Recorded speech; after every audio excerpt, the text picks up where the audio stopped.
अस्सलाम वालेकुम। मीडिया बार के लेटेस्ट एपिसोड में आप सबको खुशामदीद।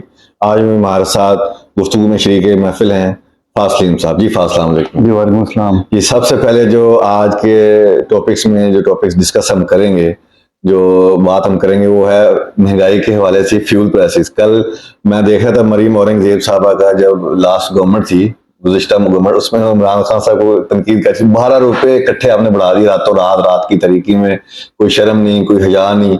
उन्होंने 20 रुपए तो, और पहली 250 के ऊपर 253 पे 20 रुपए, वो तो 120 से 140 पे या उस वक्त गए थे। वो उसमें तो फिर भी अफोर्डेबिलिटी थी, लोगों की आमदन थी, सारा कुछ था, बिजनेस चल रहा था, 6% पे ग्रोथ थी, आपके फॉरेन रेमिटेंस थी, हर चीज थी, और इनको कोई तरस नहीं आता हुकूमत पाकिस्तान को, उनके अवाम पाकिस्तान पे। असल में देखें, ये पेट्रोल पे हमेशा से पाकिस्तान में पॉलिटिक्स होती रही है। जो भी ऑपोजिशन में होती है वो इस पे हमेशा कहती है कि जी ये पेट्रोल महंगा कर दिया, गरीबों में बोझ डाल दिया। असल में हमें जो है वो इसकी रूट कॉज की तरफ जाना चाहिए। पेट्रोल जो है पाकिस्तान खुद तो प्रोड्यूस नहीं करता, हम इंपोर्ट करते हैं। तो हमने देखना ये होता है कि आया जो पेट्रोल की कीमत बढ़ी है उसमें हुकूमत की नाअहली है या नहीं है। वो हम ऐसे देख सकते हैं कि आलमी मार्केट में पेट्रोल की कीमत क्या है। फॉर एग्जाम्पल, जब पीटीआई गवर्नमेंट थी और जब ये आप सारे वाकयात बता रहे हैं, 160 पे पेट्रोल चले गया था, और जब ये सारे चीखे मारे थे और फजल रहमान और मरियम नवाज जो है वो लॉन्ग मार्च कर रहे थे, तो तब आर्मी मार्केट में तकरीबन 115-117 डॉलर फी बैरल प्राइस थी। आज आर्मी मार्केट में जो है वो प्राइस जो है 85 डॉलर फी बैरल है। तो उस हिसाब से देखा जाए तो प्राइसेस तो नीचे आनी चाहिए थी, 160 से भी नीचे होनी चाहिए, नीचे होनी चाहिए थी, लेकिन प्राइसेस ऊपर क्यों चलेगी? उसकी बुनियादी वजह यह है कि उस टाइम डॉलर जो था वो तकरीबन 160-70 इसके करीब था, और आज वही डॉलर जो है वो आपने देखा होगा लास्ट 2 दिनों में भी डॉलर जो है वो बढ़ा है, और तकरीबन डॉलर आप कह लेंगे 290 के करीब है। तो वो डॉलर की जो कीमत जो है वो 100 या 120 रुपए बढ़ गई है। तो वो जो हुकूमत की नाअहली की वजह से, यानी आपने ये रजीम चेंज हुई, रजीम चेंज होने की वजह से आप हमारे रिजर्व्स खत्म हो गए, और हमारे जो है वो एक्सपोर्ट्स गिर गई, रेमिटेंस गिर गई। तो उसका जो इम्पैक्ट है, यानी जो हुकूमत की नाअहली का इम्पैक्ट है, वो अवाम पे आना शुरू हो गया, और वो अवाम पे आया है। तो यानी कि अगर आप पीटीआई के दौर से कंपैरिजन करें तो उस दौर में तो हुकूमत की नाअहली नहीं थी क्योंकि डॉलर कंट्रोल में था।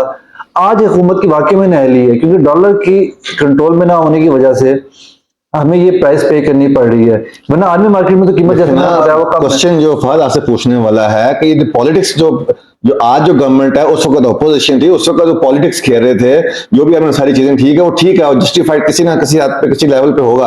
लेकिन तब तो ये पाकिस्तान पीस में बात कर रहे थे ना कि रातों रात बढ़ा दिया, हुकूमत पे पेट्रोल बम गिरा दिया।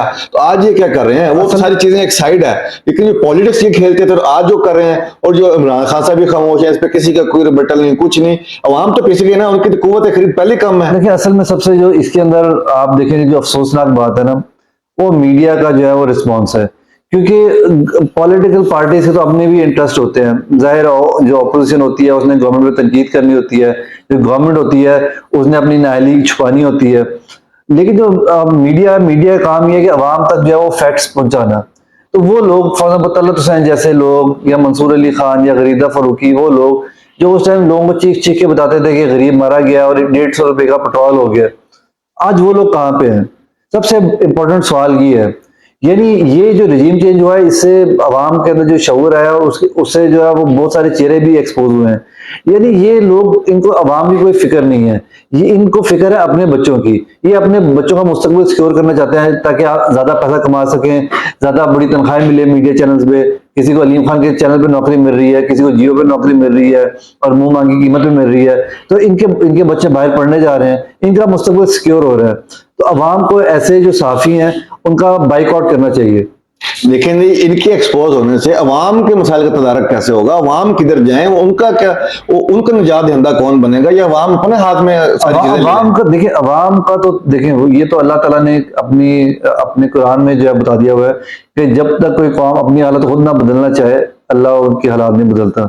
हमारी जो सेल्फिश अप्रोच है ना, कि हमारी जात पे जब बात आती है, आपने हमेशा देखा होगा कि अगर हमें टीवी पे एहतजाज होता हुआ नजर आ रहा है मोस्ट ऑफ द टाइम, तो क्या होता है, खुदा ना खासा किसी घर का कोई फर्द कत्ल हो गया तो वो सारा घर और उनके रिश्तेदार बाहर निकल के सड़क ब्लॉक कर देते हैं। किसी इलाके में बिजली बंद होती है दो दिनों से, तो वो बाहर निकल के जो है वो रोड ब्लॉक कर देते हैं। लेकिन आप देखें कि जो पेट्रोल बम गिराया गया है 20 रुपये इकट्ठा, इस पे आपको किसी जगह भी एहतजाज होता हुआ नजर आया? क्योंकि हमारी सेल्फिश अप्रोच है। हम जो कौमी मसाइल हैं उनका अपना मसला समझते ही नहीं है। हम जब तक हमारी जात पे बात नहीं आती तब तक हम आवाज नहीं बुलंद करते। और जाहिर है सिस्टम का भी इसमें कसूर है कि कुछ लोग जो हमारे, अगर आप कह लें कि 1-2% तबका ऐसा है भी जो हमेशा से बाहर निकलते थे, जलसे जुलूसों में जाते थे, तो ये जो पीडीएम की गवर्नमेंट है ये फिरौन बने, यजीद बने, इन्होंने लोगों पर जुल्म किया ताकि लोग उनको भी डरा दें, ताकि क्योंकि उनको डर पैदा हो गया था ना कि ये चेंज रिएक्शन है जो कि बाकी लोगों के अंदर भी जो है ये अवेयरनेस ना आ जाए, तो हम इसको इधर ही रोकें। तो ये बिल्कुल इन्होंने एक्सपोज हो गया और इन्होंने जो ये ताकत का जितना भी इस्तेमाल किया, जितना भी इस्तेमाल कर सकते थे, इन्होंने उससे भी ज्यादा इस्तेमाल किया। तो अब अवाम के लिए देखिए, आप कह रहे हैं कि ये कैसे होगा, ये ऐसे ही होगा कि अवाम के पास जब मौका आएगा इलेक्शंस में, तो अवाम जो है वो इन लोगों से कैसे बदला लेती है अपनी जातियात से निकल के, कि हमारा जो एमएनए था वो उसने हमारे लिए सड़क बनाई है। देखिए एक और बड़ी बात है, मैं एक बंदे से मेरी डिस्कशन चल रही थी, मैंने उससे पूछा कि आप वोट, लाहौर में एक गांव का वो बंदा था, मैंने उससे पूछा आप वोट किसको देते हो? उसने कहा नवाज शरीफ को। मैंने कहा इतनी महंगाई होने के बावजूद भी? उन्होंने कहा महंगाई तो है लेकिन हमारे जो सड़क गली नाली हमारा कोई मसाइल होता है तो वो एमएनए करवाता है। तो हमें अब इस चीज से बाहर आना पड़ेगा, अपनी जात से बाहर आना पड़ेगा, हमें मुल्क का सोचना पड़ेगा, कौमी सतह की सोच डेवलप करनी पड़ेगी। अच्छा, आप एक चीज का बड़ा अरसे से आप एक चीज के बड़े फर्म बिलीवर हैं और आप नाकिद भी इमरान खान की, उनको पॉलिटिक्स नहीं आती, लेकिन जो आज उन्होंने एक तुर्क का पत्ता अदालत में अपनी तोशाखाना केस के हवाले से खेला है, वो तो उसपे तो आशीष दिल कर उठा है कि बड़ा जबरदस्त है। उस पर थोड़ी सी, जैसे आप आपसे मुस्कुरा रहे हैं, उस पर थोड़ी रोशनी डालें, ये क्या हुआ आज?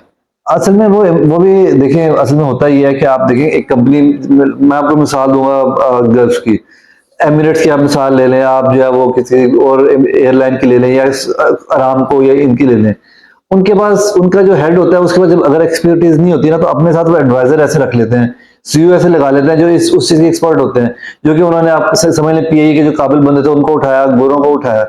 इमरान खान का प्रॉब्लम ये है कि इमरान खान जो है वो खुद तो चले, वो इनके कौन थे, अलीम खान, जहीर तरीन, वो जो क्या नाम है पिंडी वाला, पिंडी वाला क्या वो जो छोड़ गया, जो प्रोग्राम कर रहा है शाहजुल हसन चौहान, ये पॉडकास्टिंग कर रहे हैं, क्या नाम है उनका, कल वो बैठे हुए थे मैं देख रहा, वो हो गए, या और इस तरह के सारे जो दौड़ के जा रहे हैं, वो इनके मशीर थे। उनकी डोरियां किसी और के हाथों में थी, तो वो इमरान खान तक जो बातें फीड करते थे और वो इमरान खान को बताया करता था।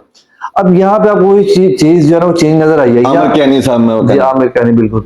अब यहाँ पे चीज जो नजर आई है आपको, वो ये फर्क नजर आपको इस वजह से आ रहा है क्योंकि यहाँ पे बुकला है उसके पीछे और बुकला केस को डील कर रहे हैं, और इन्होंने, जाहिर है जब वकील होता है तो वकील ने केस जीतने के लिए स्मार्टनेस दिखानी होती है, और ख्वाजा हारिस जो है आपको पता है एक बहुत बड़ा नाम है, मंजे हुए वकील जी वकालत में।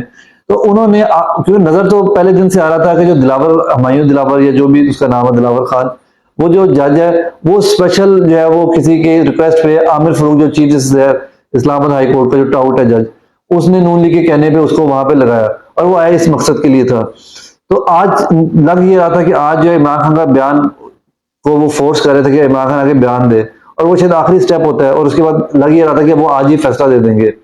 तो ख्वाजा हारिस ने इसमें डेफिनेटली इमरान खान को एडवाइस किया होगा क्योंकि केस तो वकील नहीं बनाना होता है, और उन्होंने फिर इमरान खान ने जाहिर है वो एक अच्छा उन्होंने डिसीजन लिया कि उन्होंने जो जिस के जरिए जो है वो उन्होंने ये तहफ़ बेचे थे वो उनके मिलिट्री सेक्रेटरी थे, और वो शायद अभी भी सर्विंग में हो या सर्विंग में होंगे या एक्स फौजी होंगे, उन्होंने उनको एज अ गवाह जो है कहा कि प्रोड्यूस करें, मेरे से वो गवाही देंगे।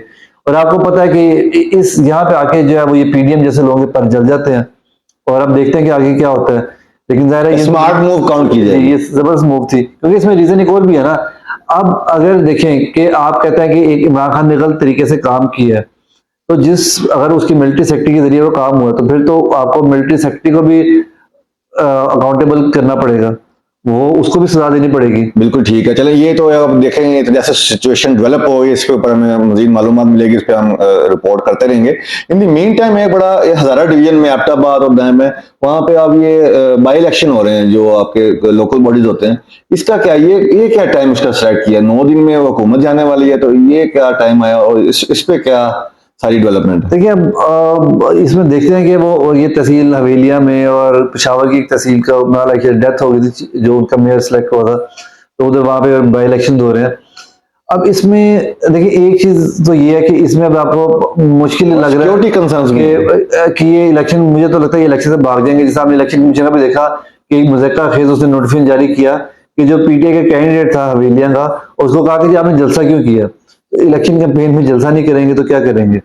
अच्छा, दूसरे नंबर पे जाहिर है ये भी अभी डाउटफुल है कि इलेक्शन से भाग जाएंगे। लेकिन जो सबसे इंपॉर्टेंट चीज है इसके अंदर देखने वाली वो ये है कि पीडीएम के लिए आप देखें कि आपको लगा कि हमने पीटीआई को दबा दिया, हमने पीटीआई खत्म कर दी है, लेकिन एक छोटी सी तहसील का इलेक्शन आया तो वहां पे देखें कि अब जब, क्योंकि लोग गुस्से में भरे बैठे हैं, वो आपसे बदला लेना चाहते हैं, उन्हें जब भी मौका मिलेगा तो वो आपको नजर आएगा।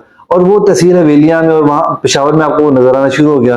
कैंपेन चलिए, होना तो ये चाहिए था कि पीटीआई का तो झंडा नजर ना आता और हर जगह पे पीडीएम के ही लोग होते, लेकिन उल्ट हो रहा है। लेकिन ये आपकी पहली बात का भी तो आपका जवाब है ना कि लोग वायलेंस नहीं बैलेट चाहते हैं। बैलेट चाहते हैं ना समझदारी से। तो वहां पे आप देखेंगे वहां पे जो है वो गली गली में पीटीआई की कैंपेन चल रही है। और ये होना पड़ा कि जो नून लीग का टाउट है चीफ इलेक्शन कमीशन, उन्होंने उससे जो है वो नोटिस सर्व कराया है कि अगर हम जलसा नहीं कर सकते तो कोई और भी ना करे, क्योंकि नून लीग तो इसलिए जलसा नहीं कर सकते कि उनके साथ अवाम ही नहीं है। और पीटीआई अब जाहिर है आपको तो, क्योंकि लोकल पॉलिटिक्स में ये बड़ी चीजें मैटर करती है, जो अवाम होती है वो देख रही होती है जी इस कैंडिडेट का जलसे बड़े बड़े हो रहे हैं, और एक सोच बन जाती है कि ये जीत रहा है, और कुछ लोग ऐसे होते हैं वो जीतने वाले का साथ देते हैं। तो नून लीग ने इसी चीज में प्रेशर में आके ये उसे नोटिस सर्व करवाया चीफ इलेक्शन कमीशन से। जरा वो तो पपेट है ना, वो खुद से तो कुछ करता नहीं है। तो ये अब आने, ये पीडीएम के लिए जो है ना एक अलार्मिंग सिचुएशन है।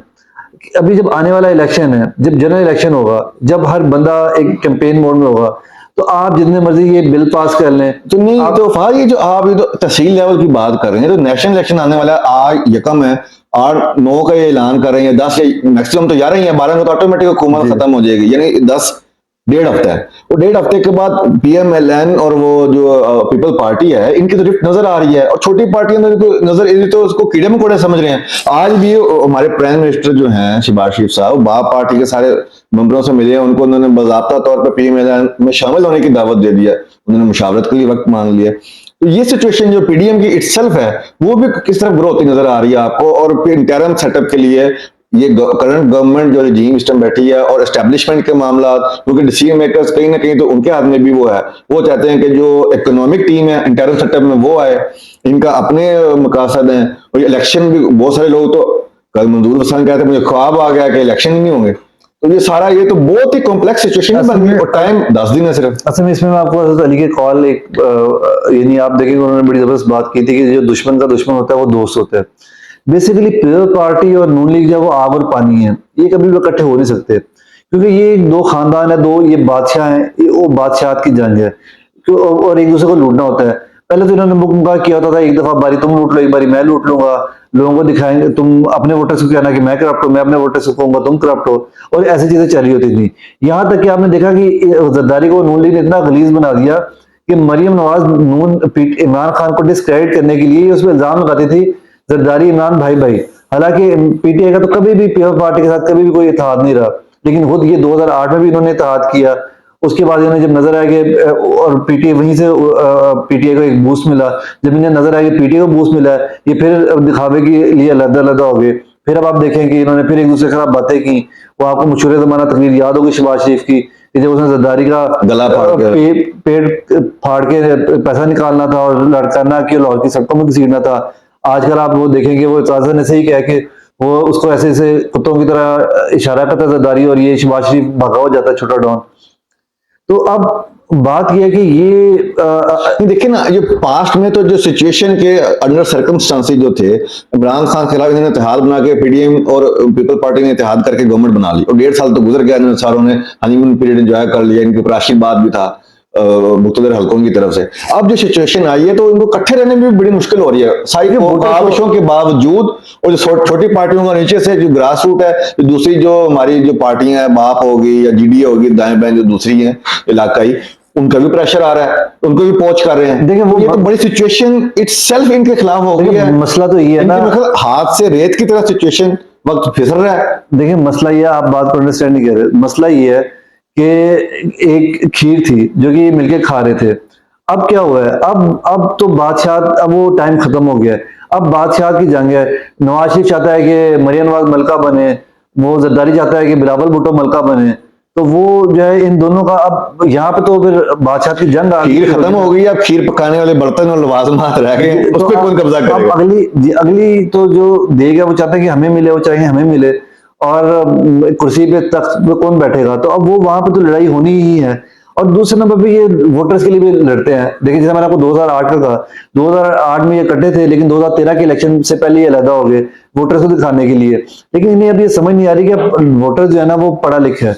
जो बाबे थे जो इनके मोहब्बत में गिरफ्तार थे, जो फॉर नो रीजन इनको वोट देते थे, अब उनकी तादाद बड़ी कम रह गई है। अब नौजवान, पढ़े लिखे नौजवान का ये जमाना है, सोशल मीडिया का ये जमाना है। आप लोगों ने पास में जो बातें की होती हैं, अब वो फौरन इंटरनेट पे आ जाती हैं। कैंपेन में इनको ठीक है, वो चीजें बातें देखनी पड़ेगी। वो छुपती नहीं है। अब लोग व्हाट्सएप पे ग्रुप्स में एक दूसरे के साथ वो मैसेजेस आपके एक्सचेंज कर रहे होते हैं। तो अब ये ड्रामेबाजी नहीं चलेगी। लेकिन जाहिर है ये तो ये डफर है, ये इक़्तिदार के नशे में इनका दिमाग बंद हुआ, इन्हें इसकी समझ नहीं आ रही।